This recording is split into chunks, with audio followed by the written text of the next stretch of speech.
Praise the lord.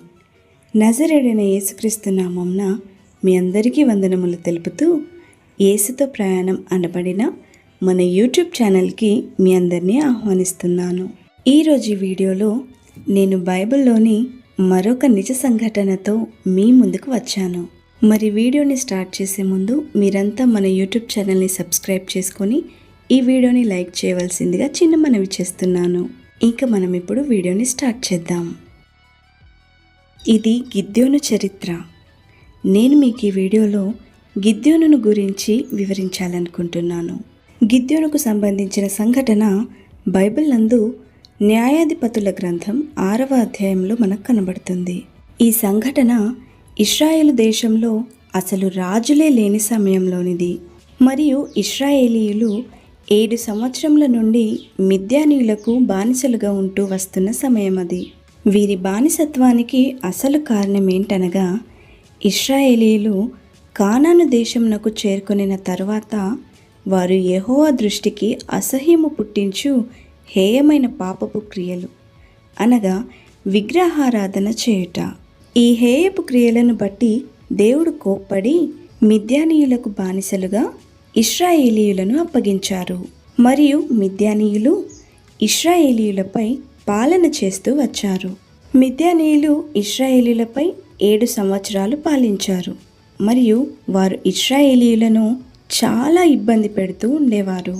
మరియు వారు ఇశ్రాయేలీయుల ఆదాయం, ఆహార ధాన్యాలను సహితం లాక్కునేవారు. దానివల్ల ఇశ్రాయేలీయులు ఎంతో దీనస్థితికి చేరుకున్నారు. అప్పుడు ఇశ్రాయేలీయులు దేవునికి మొరపెడుతూ వచ్చారు. దేవుడు వారి మొరను ఆలకించి ఇశ్రాయేలీయుల యొద్దకు ఒక ప్రవక్తను పంపించి, నేను మిమ్మును దాస్యగృహమైన ఐగుప్తు నుండి బయటకు తీసుకువచ్చాను.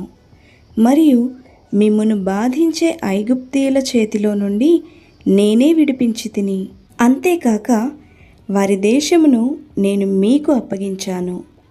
ఇదంతా చేసిన తర్వాత మీరుండుటకు నేను మీకిచ్చిన దేశంలో మీరు నివసిస్తుండగా ఆ దేశపు వారి ఆచారాలను కానీ వారి దేవతలను కానీ మీరు పూజింపకూడదని నేను మీతో చెప్పి ఉన్నాను. కానీ మీరు నా మాటలు వినలేదు అని దేవుడు ఆ ప్రజలతో అన్నారు. ప్రియులారా, ఏ బంధకాలలో నుండైతే ప్రభు మనల్ని శాశ్వతంగా విడిపించారో తిరిగి అవే బంధకాలలో మనం మళ్ళీ బంధింపబడాలని దేవుడు ఎప్పుడూ కోరుకోరు. దేవుడు ఇశ్రాయేలీయులకు కానాను దేశాన్ని ఇచ్చారు. కానాను దేశం అనగా పాలు తేనెలు ప్రవహించు దేశమని బైబిల్ చెబుతుంది. కానీ దేవుని మాటను వినని కారణంగాను మరియు విగ్రహారాధన కారణంగాను ఇశ్రాయేలీయులు ఆ దేశపు ఆశీర్వాద ఆనందాన్ని పొందుకొనలేకపోయారు.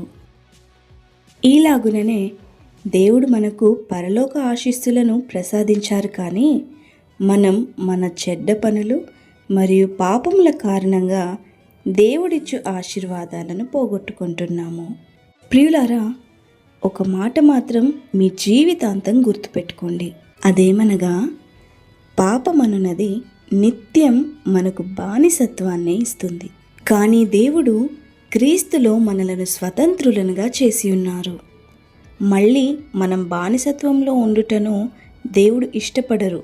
అందుకే ఇశ్రాయేలీలు దేవుడైన యెహోవాకు మొరపెట్టినప్పుడు దేవుడు గిద్యోను అనబడిన ఒక యవ్వనస్తుని ఎన్నుకున్నారు.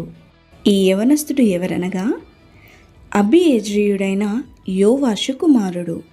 ఒకానొక దినమున ఈ యవ్వనస్తుడైన గిద్యోను మిద్యానీయులకు మరుగయ్యుండునట్లు గానుగ చాటున గోధుమలను దుల్లగొట్టుచుండగా యెహోవా దూత అతనికి కనబడి, పరాక్రమము గల బలాఢ్యుడా, యెహోవా నీకు తోడైయున్నాడని అతనితో అనగా, గిద్యోను, చిత్తమున ఏలినవాడా, యెహోవా మాకు తోడైయుండిన ఎడల ఇదంతయు మాకేల సంభవించెను?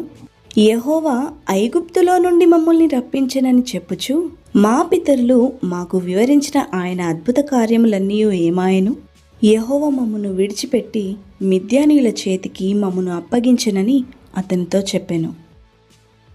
ప్రియులారా, మన జీవితంలో మనకు ఎప్పుడైనా సమస్యలు లేదా శ్రమలు వచ్చినట్లయితే వాటి వెనుక మనల్ని ఎంతగానో ప్రేమించే మన తండ్రి అయిన దేవుడు కూడా ఉన్నారని మనం తెలుసుకోవాలి. ఆయన మనతోనే నడుస్తారు. మన జీవితంలో జరిగే శ్రమల ద్వారా ఆయనకు మహిమ కలుగుతుంది. మన జీవితంలో కలిగే శ్రమలు, బాధలకు అర్థం దేవుడు మనల్ని విడిచిపెట్టారని కాదు, కానీ మనకున్న బాధగల పరిస్థితిలో కూడా ఆయన మనతో ఉన్నారని చూపిస్తున్నారు. కేవలం మనతో ఉండటమే కాదు, కానీ ఆ పరిస్థితిలో నుండి దేవుడు మనలను తప్పకుండా విడిపిస్తారు. ఈ సంఘటనలో కూడా మనం చూస్తున్నది ఏమనగా, దేవుని దూత వచ్చి దేవుని దృష్టి నీ మీద ఉన్నది అని, ఈ శక్తితోనే నీవు వెళ్ళి ఇశ్రాయేలీయులను మిద్యానీల చేతిలో నుండి విడిపించు అని అన్నాడు. అప్పుడు గిద్యోను ఏమన్నాడో తెలుసా? నా ఏలినవాడా, నేనెలా ఇశ్రాయేలీయులను విడిపించగలను? నా కుటుంబము మనష్షే గోత్రంలో ఎన్నిక లేనిదే. నా పితరుల కుటుంబంలో నేను చిన్నవాడనై ఉన్నాను అని పలికెను. అందుకు యెహోవా, అయిననేమి, నేను నీకు తోడయుందును గనుక ఒకే మనుషుని హతం చేసినట్లు మిద్యానీయులను నీవు హతము చేయదు అని సెలవిచ్చెను.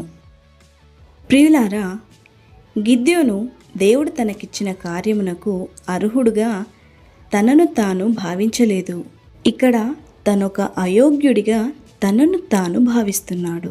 కానీ మన దేవుడు బలహీనులకు బలాన్ని, బుద్ధిహీనులకు బుద్ధిని ఇచ్చే దేవుడై ఉన్నారు. ఆయన తన కార్యములను సఫలపరుచుకొనుటకు ఏమీ తెలియని తెలివి తక్కువ మనుషులను ఎన్నుకుంటారు. ఎందుకంటే దేవుడు మనల్ని చూసే విధానం చాలా భిన్నమైనది. ఒక మనుషుడు చూసినట్టుగా దేవుడు పైన కనబడిన దాన్ని చూడరు, కానీ బలవంతులను సిగ్గుపరచుటకు ఆయన లోకంలోని బలహీనులను ఎన్నుకుంటారు. దీనిని బట్టే యెహోవా గిద్యోనుతో, నీవు మిద్యానీయులను ఒకే మనుషుని చంపినట్లు చంపెదవని సెలవిస్తున్నారు.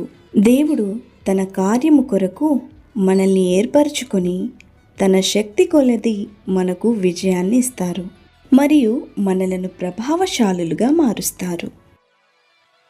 ఈ వీడియోలో మనం గిద్యోను యొక్క పరిచయమును చూసాము.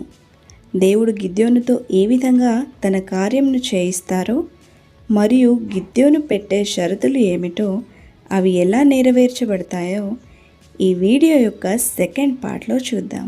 ఇప్పుడున్న మన జనరేషన్కి చాలా ఇంట్రెస్టింగ్గా ఉండే నిజ సంఘటన ఇది. కానీ గిద్యోను వివరణను ఇంకా వివరించుకుంటూ పోతే ఈ వీడియో చాలా లెందీగా అవుతుందన్న కారణం చేత ఈ వీడియోను ఇక్కడే ఆపిస్తున్నాను. గిద్యోను చరిత్ర యొక్క పార్ట్ 2 వీడియోతో అతి త్వరలో మీ ముందుంటాను. మరి అంతవరకు ఈ వీడియోని లైక్ చేసి గిద్యోను యొక్క మిగతా చరిత్రను గురించి మన ఛానల్ని సబ్స్క్రైబ్ చేసుకొని పార్ట్ 2 నోటిఫికేషన్ కోసం పక్కనే ఉన్న బెల్ ఐకాన్ని ఆల్ అనే ఆప్షన్లో క్లిక్ చేసుకోండి. ఈ వీడియోను అనేకులకు ఉపయోగపడేలా దేవుడు దీవించునుగాక. May God bless you.